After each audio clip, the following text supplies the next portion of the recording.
Next up is exponents. So exponents is repeated multiplication.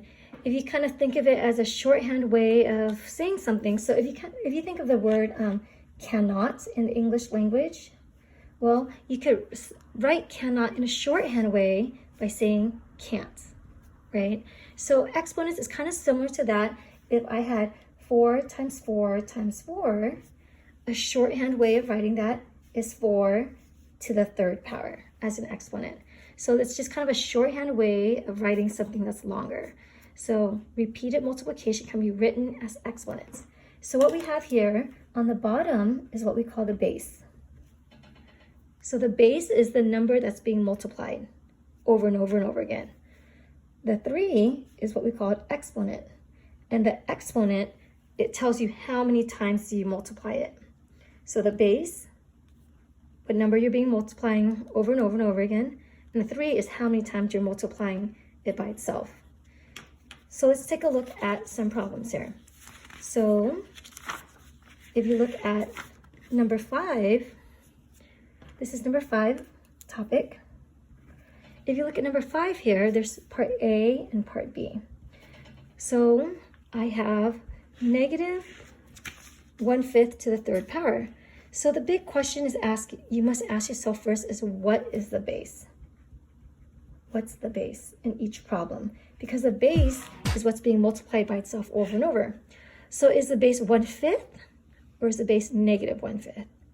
And the answer is the base is 1/5 because this is in parentheses. So since this is in parentheses, it's emphasizing that this is the base. Anything that's outside the parentheses is not the base. So just 1/5. So the exponent 3 is only assigned to the base, not the negative.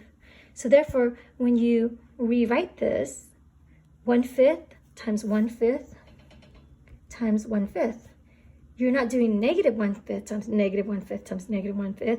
The negative is an afterthought. It comes after the parentheses. So you ignore the negative sign and you only look at the base and its exponent. So if you do this, so you multiply across, you get 1. Multiplying across, you get 125. Okay? And then after you're done with the exponent, then you look at the negative on the outside. So now the negative is like you're multiplying by negative 1. So negative on the outside is you're multiplying by negative 1 to this answer. So now the answer, because it has a negative on the outside, becomes negative over 120, 1 over 125. Now let's look at part B. So part B here also has an exponent. So there you go. So looking at this, the exponent 2, so my question is, what is the base? Same question. It's all about the base. What the base, right? So what base is it? So if this is 2, is the base 3 or 3 negative 5?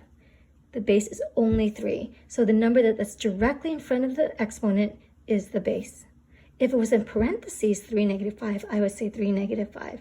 But it's not in parentheses, so therefore it's just 3. So here, 3 squared is just 9, and the bottom is negative 5. So as you can see, it's really important to ask yourself the question, what is the base, so you know what you're repeatedly multiplying.